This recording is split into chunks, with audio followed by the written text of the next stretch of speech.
Breaking news చూస్తున్నాం. Hayath Nagar police station పరిధిలోని దారుణమైన సంఘటన చోటు చేసుకుంది. నాగమణి కానిస్టేబుల్ గా విధులు నిర్వహిస్తూ ఉండింది. అయితే ఇదే క్రమంలోని తనని సొంత తమ్ముడి అత్యంత కిరాతకంగా గొడ్డలితోని నరికి చంపిన క్రైమ్ అని చెప్పుకోవచ్చు. అంటే సొంత తమ్ముడు అక్క అని కనికరం లేకుండా కులాంతర వివాహం చేసుకుంది అని చెప్పి తెల్లవారుజామున తను డ్యూటీకి వెళ్తున్న సమయంలోనే తమ్ముడి యొక్క సొంత కారుతోని అక్క వెళ్తున్న బండిని ఢీకొట్టడం జరిగింది. సో వెంటనే నాగమణి కింద పడిపోయడంతో వెంటనే పరమేష్ అక్కడికి వచ్చి ఆమెని అత్యంత కిరాతకంగా గొడ్డలతోని నరికి చంపిన సిచ్యువేషన్ అనమాట.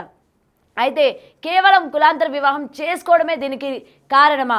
అయితే ఏదైనా సరే వివాహం చేసుకున్నప్పటికీ ఇష్టం లేకపోతే ఇష్టం లేనట్టు ఉండాలి, కానీ సొంత అక్కని కూడా చూడకుండా ఇంత దారుణంగా పట్ట పగలే రోడ్డు మీద చంపడం అన్నది నిజంగా అక్కడున్న వాళ్ళందరిలో కూడా భయాందోళన నెలకొన్న విషయం అక్కడ మనకి క్లియర్గా కనిపిస్తోంది. అయితే దీనికి సంబంధించి మరింత సమాచారం మా ప్రతినిధి సురేష్ అందిస్తారు. సురేష్, చెప్పండి, అసలు నాగమణి కులాంతర వివాహం చేసుకొని దాదాపు అంటే నవంబర్ 1వ తారీఖున తను ఈ వివాహం చేసుకున్నట్టు కూడా తెలుస్తోంది. కేవలం కులాంతర వివాహం చేసుకున్నందువల్లనే తన తమ్ముడు ఇంత కిరాతకంగా చంపాడా, లేకపోతే ఇంకేమైనా కారణాలు ఉన్నాయా? రంగారెడ్డి జిల్లాలో మరో పరువు హత్య జరిగింది. దారుణంగా హత్య చేయడం జరిగింది. నాగమణి హైత్ నగర్ పోలీస్ స్టేషన్ లో కానిస్టేబుల్ గా పనిచేస్తుంది. గత 2020లో బ్యాచ్ కి చెందిన నాగమణి హైత్ నగర్ లో పోస్టింగ్ రావడంతో అక్కడే విధులు నిర్వహిస్తుంది. అయితే వీళ్ళ విలేజ్ రాపోల్ విలేజ్ కావడంతో అక్కడే శ్రీకాంత్ అనే ఎస్సీ అబ్బాయిని ప్రేమించి వివాహం చేసుకోవడం జరిగింది. ఆ తర్వాత హైత్ నగర్ లోనే నివాసం ఉంటున్నారు. నిన్న ఆదివారం సెలవు కావడంతోనే తన ఊరికి వెళ్లి ఈ రోజు తిరిగి వస్తుండగా ఉదయం తన తమ్ముడు పరమేష్ దారుణంగా హత్య చేయడం జరిగింది. తన వెంట తెచ్చుకున్న కత్తితోని ఆమె మెడపై తీవ్రంగా దాడి చేసి ఆ రోడ్డుపై హత్య చేయడం జరిగింది. వెంటనే స్థానికులు పోలీసులకు సమాచారం అందించడంతో ఇబ్రహీంపట్నం పోలీసులు ఘటనా స్థలాన్ని చేరుకొని మృతదేహాన్ని ఉస్మానియా ఆసుపత్రికి తరలించడం జరిగింది. కేసు నమోదు చేసి పరమేష్ అదుపులోకి తీసుకొని పోలీసులు విచారణ చేస్తున్నట్టు తెలుస్తుంది. కులాంతర వివాహం చేసుకుందనే కోపంతోనే కక్ష పెంచుకొని సోదరిని హత్య చేసినట్టు పోలీసులు అనుమానిస్తున్నారు. దీనికి సంబంధించి విచారణ చేస్తున్నారు. పూర్తి వివరాలు బయటికి వస్తాయి త్వరలోనే అని చెప్పేసి పోలీసులు మరోవైపు చెప్తున్నారు. అయితే నవంబర్ లోనే పెళ్లి చేసుకొని అదే గ్రామానికి చెందిన ఎస్సీ అబ్బాయిని ఆ అమ్మాయి పెళ్లి చేసుకుందని చెప్పేసి కక్ష పెట్టుకొని తమ్ముడే హత్య చేశాడు దారుణంగా అని చెప్పేసి కూడా పోలీసులు గుర్తించడం జరిగింది. ప్రస్తుతం ఆమె మృతదేహాన్ని ఉస్మానియా మార్చరీకి తరలించడం జరిగింది. దీనిపై ఇంకా ఎలాంటి కారణాలు ఉన్నాయనేది దర్యాప్తు చేస్తున్నామని చెప్పేసి కూడా పోలీసులు చెప్తున్నారు. ప్రస్తుతం అయితే ఆమె హైత్ నగర్ పోలీస్ స్టేషన్ లో కానిస్టేబుల్ గా విధులు నిర్వహిస్తుంది. ఈ రోజు ఉదయం ఊరి నుంచి హైత్ నగర్ వస్తుండగా ఈ దారుణ హత్య జరిగిందని చెప్పేసి కూడా రైట్. అయితే ఒక విషయం చెప్పండి, ఇక్కడ మనం చూసుకుంటే ప్రెసెంట్ నాగమణిని ఇంత కిరాతకంగా చంపాడు కదా, అయితే దీనికి సంబంధించి వీళ్ళు పెళ్ళైనప్పటి నుండి ఈ రోజు వరకు అటు నాగమణి యొక్క భర్త శ్రీకాంత్కి ఎటువంటి బెదిరింపు కాల్స్ చేయడం కానీ, లేకపోతే నాగమణికి ఏమైనా బెదిరింపు కాల్స్ చేయడం కానీ, తనని వదిలిపెట్టి రావాలి అని కానీ ఇలాంటివి ఏమైనా చేసినట్టు ఏమైనా తెలిసిందా? బెదిరింపులు అనేవి కుటుంబ సభ్యుల నుంచి ఉన్నాయని తెలుస్తున్నట్టుంది. కానీ నాగమణి శ్రీకాంత్ నాగమణి కుటుంబ సభ్యులు లేకుండానే యాదగిరిగుట్టలో వివాహం చేసుకున్నారు. వారిని ఎదిరించి పెళ్లి చేసుకొని హైత్ నగర్ లో నివాసం ఉంటున్నారు. అప్పటి నుంచే కుటుంబ సభ్యులు దూరంగా ఉంటున్నారు నాగమణికి. నాగమణి సోదరుడు ఆ రోజు నుంచే కక్ష పెంచుకొని ఎలాగైనా నాగమణిని చంపాలి అని చెప్పేసి ఈ రోజు పథకం ప్రకారం ఆమె ఇంటి నుంచి డ్యూటీకి వెళ్తున్న క్రమంలో కారుతో ఢీకొట్టి ఆమె బైక్ ని ఢీకొట్టి దూరం పడ్డ తర్వాత ఆ తర్వాత తనతో తెచ్చుకున్న కత్తితోనే తీవ్రంగా దాడి చేసి హత్య చేయడం జరిగింది. దీనిపైన పోలీసులు అయితే కేసు నమోదు దర్యాప్తు చేస్తున్నారు. ఆ కులాంతర వివాహం చేసుకుందనే కోపమే కక్షగా రూపం పెట్టుకొని సోదరిని హత్య చేసినట్టయితే ప్రస్తుతం తెలుస్తుంది. రైట్. ఇక్కడ ఇంకొక విషయం మనం ఒకసారి అడగాలనుకుంటున్నాను మిమ్మల్ని. అటు నాగమణి కుటుంబానికి అయితే ఇష్టం లేదు కదా శ్రీకాంత్ ని పెళ్లి చేసుకోవడం. మరి శ్రీకాంత్ యొక్క కుటుంబ సభ్యుల నుంచి ఏ విధంగా ఉండేది? వాళ్ళ వైపు నుంచి కూడా ఇదే విధంగా ఉండేది, అంటే థ్రెటనింగ్ కావచ్చు, లేకపోతే ఇష్టం లేని వివాహం లాగా ఉండడం కావచ్చు. ఎందుకంటే ఇప్పటికే రిలీజ్ అయిన పెళ్లి ఫోటోల్లో కూడా కొంతమంది బంధువులు ఉన్నట్టు కూడా కనిపిస్తోంది కదా. సో శ్రీకాంత్ యొక్క కుటుంబ సభ్యుల నుంచి అంగీకారం ఉందా? పెళ్లి జరిగినట్టు తెలుస్తుంది. ప్రస్తుతం నాగమణి కుటుంబ సభ్యులు దూరంగా ఉన్నారు పెళ్లికి. వారికి పెళ్లి చేయడం కూడా ఇష్టం లేదు కాబట్టి వాళ్ళు పెళ్లి చేసుకున్న తర్వాత హైత్ నగర్ కు వచ్చి హైత్ నగర్ లోనే నివాసం ఉంటున్నారు. కానీ నిన్న సెలవు ఉందని చెప్పేసి ఊరికి వెళ్లిన తరుణంలోనే ఈ హత్య జరిగినట్టు పోలీసులు గుర్తించడం జరిగింది. పెళ్లి జరిగినప్పటి నుంచి కూడా నాగమణి సోదరుడు కక్ష పెంచుకొని ఎలాగైనా అంతమొందించాలని పథకం ప్రకారమే హత్య చేశాడు. దీనికి సంబంధించి నాగమణి చిన్నప్పటి స్నేహితుడే అని తెలుస్తుంది. సమీప గ్రామానికి సంబంధించిన శ్రీకాంత్ ని ప్రేమించి పెద్దల్ని ఎదిరించి పెళ్లి చేసుకొని హైదరాబాద్ లో నివాసం ఉంటున్నారు. కానీ ఆ నాగమణి కుటుంబ సభ్యులు కొద్ది రోజుల తర్వాత మళ్ళీ సర్ది చెప్పి మాట్లాడుకుందామని అనుకున్న నాగమణికి కానీ తమ్ముడు కక్ష పెంచుకొని ఇలా హత్య చేస్తాడని చెప్పేసి కూడా ఊహించకుండా ఉంటది. అందుకే పోలీసులకు కూడా ఎలాంటి ఫిర్యాదు ఇవ్వలేదు. కుటుంబ సభ్యులకు సంబంధించి బెదిరింపులు గాని హత్య చేస్తారనే అనుమానం గాని లేకుండానే వాళ్ళు పెళ్లి చేసుకొని హైదరాబాద్ లో నివాసం ఉంటున్నారు గత కొద్ది రోజుల నుంచి. కానీ తమ్ముడు కులాంతర వివాహం పెళ్లి చేసుకుందని చెప్పేసి కక్ష పెంచుకొని ఈ పరువు హత్య చేసినట్టు పోలీసులు అనుమానిస్తున్నారు. Right, thank you. Right, breaking చూస్తున్నాం. కులాంతర వివాహం అంటే ఇంట్లో వాళ్ళకి చెప్పకుండా ఇంట్లో వాళ్ళ ఇష్టం లేకుండా పెళ్లి చేసుకున్న కారణంగా సొంత తమ్ముడే ఇవాళ తన పట్ల కాళయముడు అయినట్టు ఇక్కడ మనకి క్లియర్గా కనిపిస్తోంది. ఒక్కసారి మనం బిగ్ టీవీ ఎక్స్క్లూజివ్గా మీకు విజువల్స్ అన్నీ కూడా చూపిస్తూ ఉంది. ఒక్కసారి మనం విజువల్స్ కనుక చూసుకుంటే తెల్లవారుజామున అంటే సండే కావడంతో తన సొంత ఊరు వెళ్ళి తిరుగు ప్రయాణమే వస్తున్న నాగమణి యొక్క స్కూటీని పరమేష్ యొక్క కార్తో ఢీకొట్టడం జరిగింది. అయితే పరమేష్ అన్న వ్యక్తి ఇక్కడ నాగమణికి తమ్ముడు. అయితే కార్తోని తన యొక్క బండిని ఢీకొట్టడం జరిగింది. అండ్ ఆ బండి యొక్క విజువల్స్ కూడా మనం చూస్తూ ఉన్నాము. ఎంత స్పీడ్గా వచ్చి ఎంత ఫోర్సిబుల్గా ఆ బండిని ఢీకొట్టాడు అన్నది. వెంటనే తను బండి మీద నుంచి ఎగిరి కింద పడినట్టు కూడా మనకి తెలుస్తోంది. పడిన వెంటనే పరమేష్ కార్ నుంచి దిగి బయటికి వచ్చి తనతో పాటు తెచ్చుకున్న కత్తి ఏదైతే ఉందో దాంతో అక్క అని కూడా చూడకుండా అంటే అక్క అని కనికరం కూడా లేకుండా కిరాతకంగా రోడ్డు మీద తన పీక నరికి మరీ చంపిన సన్నివేశం, డెడ్ బాడీ కూడా మనం అక్కడ ఎక్స్క్లూజివ్గా బిగ్ టీవీ స్క్రీన్ పైన కనిపిస్తోంది. నిజంగా అంత కిరాతకంగా చంపడం అన్నది ఎంత కులాంతర వివాహం చేసుకున్నప్పటికీ ఇంత కోపం పెంచుకోవడం, ఇంత చంపేయాలి అన్నంత కోపం పెంచుకోవడం ఏంటి అని చెప్పి కూడా ఇక్కడ మనకి క్లియర్గా కనిపిస్తుంది. ఒక్కసారి విజువల్స్లో మనకు చూసుకుంటే నిజంగా పాపం అనిపిస్తోంది. అంత కిరాతకంగా నరికి మరీ చంపాడు తను. అది వెంటనే పోలీసులకి కూడా తను వెళ్ళి లొంగిపోయినట్టు కూడా తెలుస్తోంది.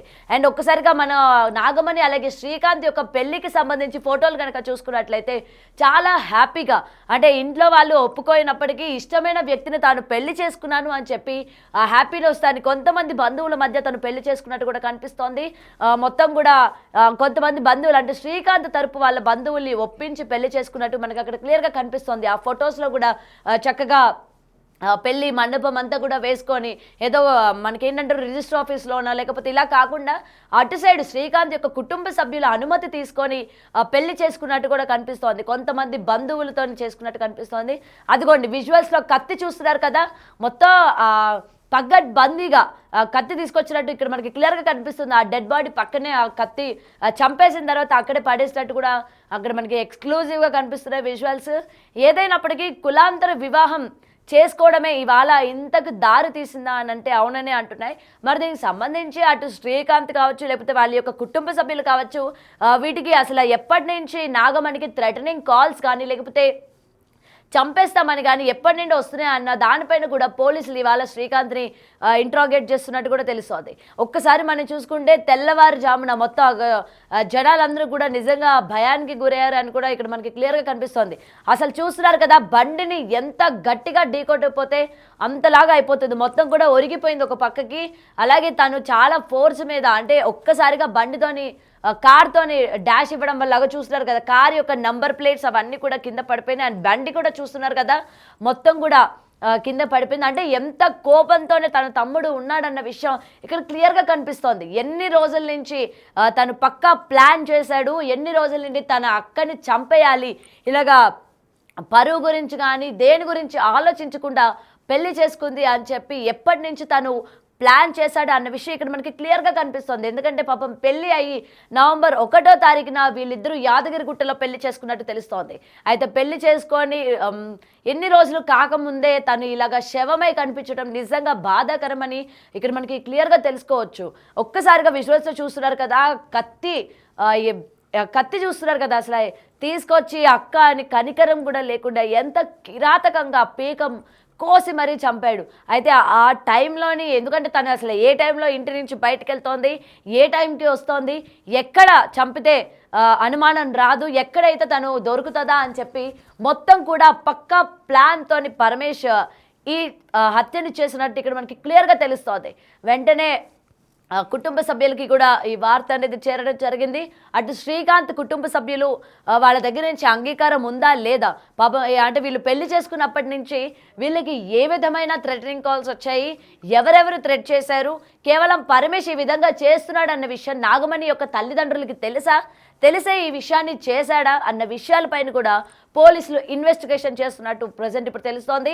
అండ్ తన బాడీని పోస్ట్ మార్టం నిమిత్తం కూడా హాస్పిటల్కి తరలించారు. అయితే ఇంత కిరాతకంగా చంపడం నిజంగా బాధాకరం అని చెప్పాలి. ఇవాళ ఏమంటారు, మానవ సంబంధాలు ఏ విధంగా మంటగలిసిపోతున్నాయో మనం చూస్తూ ఉన్నాం. అక్క అని లేదు, తమ్ముడు లేదు, చెల్లి అని లేదు, తోబుట్టువులు అని కూడా లేకుండా ఎంత పాశవికంగా ప్రవర్తిస్తున్నారో క్లియర్గా ఇక్కడ మనకి కనిపిస్తోంది. సో ఏదైనా ఈ మధ్యకాలంలో మనం చూస్తున్నాం ఇలాంటి ఇన్సిడెంట్స్ చాలా వరకు. కొంచెం కూడా అంటే వివాహం నచ్చని ఇంట్లో వాళ్ళకి నచ్చని వ్యక్తిని పెళ్లి చేసుకున్నదని చెప్పి, లేకపోతే పెళ్లి చేసుకున్నాడు అని చెప్పి కుటుంబ సభ్యులు అటు తల్లిదండ్రులు కావచ్చు, తోపుటూలు కావచ్చు, ఎంత కిరాతకంగా ప్రవర్తిస్తున్నారో రోజుకి ఇలాంటి ఇన్సిడెంట్స్ మనం చూస్తూ ఉన్నాము. ఇదే కోణంలోని ఈ ఇన్సిడెంట్ కూడా చిన్నప్పటి నుంచి తనతో పాటు పెరిగిన అక్కని ఈ విధంగా చంపడం అన్నది నిజంగా దౌర్భాగ్యమని చెప్పాలి. రానున్న కాలంలోని ఏ విధంగా ఉండబోతున్నాయి, ఏంటి మానవ సంబంధాలు విలువలు ఏమైపోతున్నాయి అన్న విషయాలు కూడా ఇక్కడ మనం ఒక్కసారిగా అంచనా వేసుకోవాలి. రైట్, దీనికి సంబంధించి పోలీసులు ఏమంటారో కూడా ఒకసారి విందాం. ఈరోజు రాయపూల్ లిమిట్స్లో ఒకటి ఉమెన్ని హత్య చేయడం జరిగింది. ఈ అమ్మాయి వచ్చేసి 2020 బ్యాచ్ కానిస్టేబుల్ హయత్నగర్ పోలీస్ స్టేషన్లో విధులు నిర్వహిస్తుంది. రీసెంట్గా వాళ్ళది రాయపూల్ విలేజ్ సంబంధించిన అతన్ని శ్రీకాంత్ అనే అతన్ని లవ్ మ్యారేజ్ చేసుకోవడం జరిగింది. చేసుకున్న తర్వాత వాళ్ళు వచ్చి హయత్నగర్లో ఉంటారు. నిన్న హాలిడే అని ఇక్కడికి రావడం జరిగింది. ఇప్పుడు మార్నింగ్ డ్యూటీ పోయే సమయంలో అన్నోన్ పర్సన్ వాళ్ళ ఫ్యామిలీ రిలేటెడే అయి ఉండొచ్చు, వాళ్ళ బ్రదర్ని అనుమానిస్తున్నాము. ఫర్దర్గా వాళ్ళ బ్రదర్ని పట్టుకున్నాక దాని ఇన్వెస్టిగేషన్ మళ్ళీ కంప్లీట్ చేస్తామండి. హయత్నగర్ పోలీస్ స్టేషన్లో పనిచేస్తుంది. కత్తితోటి మెడ మీద నరికి చంపేసారు. ఫర్దర్గా పోస్ట్ మార్టం అవన్నీ అయిపోయినాక ఫర్దర్గా డీటెయిల్స్ అప్డేట్ చేస్తాం. రైట్, పోలీసులు కూడా ఇప్పుడు దీని వెనుక విచారణ చేపట్టినట్టు కూడా తెలుస్తోంది. ఎందుకంటే తను ఒక బాధ్యత రహితమైన పదవిలో కూడా ఉన్నారు, అంటే ఒక పోలీస్గా ఆమె వ్యవహరిస్తూ ఉన్నారు. సో తనకే రక్షణ లేకుండా పోయింది అన్న విషయం ఇక్కడ మనకి క్లియర్గా కనిపిస్తుంది. ఏది ఏమైనా ఇవాళ ఇలాంటి ఇన్సిడెంట్ చూసినప్పుడు ఒక అమ్మాయి కావచ్చు, ఒక అబ్బాయి కావచ్చు, ఇంకొక వ్యక్తిని ప్రేమించాలన్నా లేకపోతే పెళ్లి చేసుకోవాలన్నా ఎంత ఆలోచించి అడుగులు ముందుకు వేయాలి అన్న విషయం పైన ఇవాళ ప్రతి ఒక్క యువత ఆలోచించాలి. ఎందుకంటే ప్రేమ అన్నది వాళ్ళిద్దరి మధ్యనే కాదు, కుటుంబాల మధ్య కూడా ఇవాళ మనం చూసుకోవాలి. ఎందుకంటే రేపు పొద్దున వాళ్ళిద్దరు కలిసి భవిష్యత్తులో బతకాలన్నా కూడా కుటుంబం యొక్క అనుమతి ఎంతైనా ఉంది అన్న విషయాలు ఇలాంటి ఇన్సిడెంట్స్ చూసినప్పుడు మనకి క్లియర్గా తెలుస్తోంది అనమాట. సో ఏదైనా కులాంతర వివాహాలు చేసుకోవాలన్నా లేకపోతే ఇతర మతానికి సంబంధించిన వివాహాలు చేసుకోవాలన్నప్పటికీ కుటుంబం నుంచి అనుమతి ఉండాలి. అనుమతి లేకపోతే ఎవరికి ఎవరు వేరువేరుగా ఉండే ప్రయత్నం చేయాలి తప్ప ఎదిరించి పెళ్లి చేసుకుంటే ఇలాంటివే జరుగుతాయి అని చెప్పి మరోసారి మనకి రుజువు అయింది. ఎందుకంటే కుటుంబంలో వాళ్ళు పరువు ప్రతిష్ట అని చెప్పి ఎప్పటికప్పుడు పేగును పుట్టిన బంధాలను కూడా లెక్క చేయని పరిస్థితులు మనం చూస్తూ ఉన్నాము. కాబట్టి ఏదైనా సరే ఇలాంటి ఇన్సిడెంట్ చూసేటప్పుడే యువత నెక్స్ట్ మనం ఎటువంటి వైపు అడుగులు వేయాలి, ఎలా ఉండాలి అన్న దానిపైన కూడా కొంచెం శ్రద్ధ పెట్టాలి. ఎందుకంటే వాళ్ళ భవిష్యత్తే కాకుండా వాళ్ళ కుటుంబాల భవిష్యత్తు కూడా ఆధారపడి ఉంటుంది కాబట్టి. సో మరోసారి ఇలాంటి ఇన్సిడెంట్ జరగకుండా ఉండాలి అని చెప్పి చాలామంది అనుకుంటున్నప్పటికీ ఎప్పటికప్పుడు ఇలాంటి వెలుగులోకి వస్తూనే ఉన్నాయి. సో ఇవాళ నాగమణి విషయంలో కూడా పెళ్లి చేసుకొని ఏ ముచ్చట కూడా తీరక ముందే పెళ్లి చేసుకున్నానన్న ఆనందం, అంటే ఈ నచ్చిన వ్యక్తిని పెళ్లి చేసుకున్నానన్న ఆనందం లేకముందే ఇలాగా శవమై కనిపించడం నిజంగా దౌర్భాగ్యం అనే చెప్పాలి. సో వెంటనే నిందితుడైతే పోలీసులు అదుపులోకి తీసుకున్నట్టు కూడా తెలుస్తోంది. సో మరింత విచారణ కూడా చేపట్టారు. దీని వెనక అసలు ఏం జరుగుతోంది, ఏంటి, ఎందుకని ఈ విధంగా చేశారు, అలాగే శ్రీకాంత్కి సంబంధించి వాళ్ళ యొక్క కుటుంబ సభ్యుల నుంచి కూడా ఏమైనా థ్రెటనింగ్ కాల్స్ ఉన్నాయా, వాళ్ళ కుటుంబాన్ని అంగీకారంతో ఈ పెళ్లి జరిగిందా లేదా అన్న విషయాలపైన కూడా పోలీసులు దర్యాప్తు చేస్తున్నారు.